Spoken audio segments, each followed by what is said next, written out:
Sirine serangan udara terdengar di Tel Aviv, Israel pada Rabu 4 Maret 2026 dini hari. Warga melihat proyektil melintas di atas gedung-gedung tinggi kota tersebut. Iran dan kelompok Hizbullah yang berbasis di Lebanon kembali melancarkan serangan rudal ke Israel.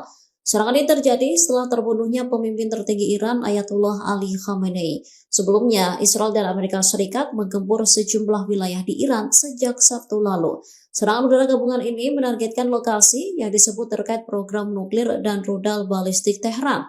Israel dan Amerika Serikat menyebut langkah tersebut sebagai upaya menghilangkan ancaman eksistensial. Hingga berita ini diturunkan, sedikitnya 780 orang dilaporkan tewas di Iran. Data tersebut disampaikan Bulan Sabit Merah Iran. Situasi yang terus memanas juga berdampak pada penerbangan di kawasan Timur Tengah. Sejumlah negara seperti Qatar, Arab Saudi, dan Uni Emirat Arab menghentikan sementara lalu lintas udara.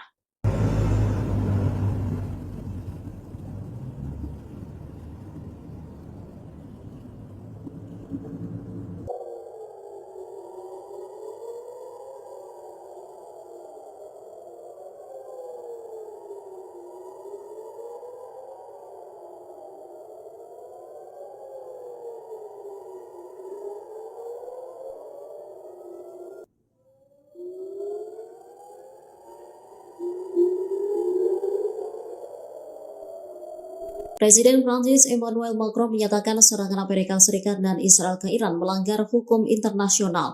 Dalam pidato televisi pada Selasa 3 Maret 2026, Macron mengatakan Iran memang memikul tanggung jawab utama. Namun, operasi militer Amerika Serikat dan Israel dinilai dilakukan di luar hukum internasional dan tidak dapat disetujui Prancis. Di tengah konflik yang memanas, Macron memerintahkan kapal induk bertenaga nuklir Prancis dipindahkan dari Laut Baltik ke Mediterania.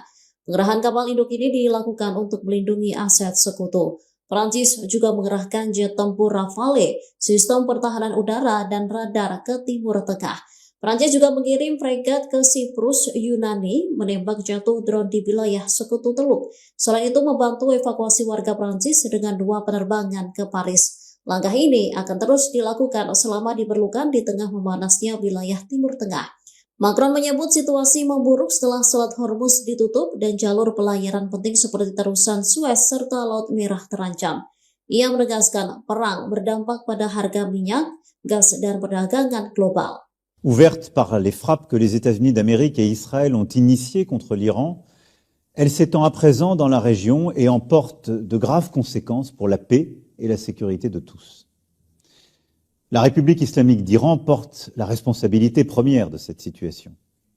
C'est elle qui a développé un programme nucléaire dangereux et des capacités balistiques inédites, qui a armé et financé des groupes terroristes dans les pays voisins, le Hezbollah au Liban, les Houthis au Yémen, les milices chiites en Irak, et qui a soutenu le Hamas et a toujours affirmé son objectif de détruire l'État d'Israël. C'est la République islamique d'Iran qui a une nouvelle fois, en janvier dernier, donné l'ordre de tirer sur son propre peuple. Compte tenu de tout cela et des négociations qui ne progressaient plus, les États-Unis d'Amérique et Israël ont décidé de lancer des opérations militaires. Elles ont été conduites en dehors du droit international, ce que nous ne pouvons pas approuver. Face à cette guerre en train de s'étendre et dont nul ne sait dire aujourd'hui le terme, ma responsabilité est d'agir pour protéger notre pays, garantir la sécurité de nos compatriotes et défendre l'intérêt national.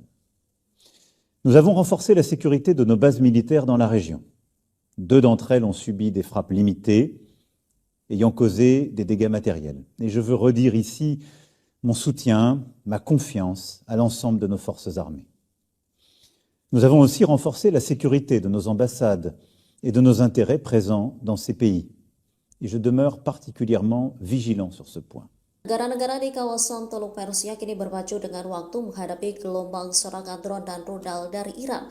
Meski sistem pertahanan udara buatan Amerika Serikat masih mampu menahan serangan, muncul kekhawatiran soal stok rudal pencegat yang mulai menipis. Pakar rudal dari Universitas Oslo, Fabian Hoffman, memperingatkan intensitas penggunaan interceptor saat ini tidak bisa bertahan lama. Ia menyebut dalam hitungan hari hingga 1 minggu, negara-negara Teluk bisa merasakan merasakan kekurangan amunisi. Data menunjukkan skala serangan yang masif. Uni Emirat Arab melaporkan 174 rudal balistik, 8 rudal jelajah, dan 689 drone menghantam wilayahnya dalam 3 hari. Bahrain menerima 70 rudal balistik di Kuwait dan Qatar.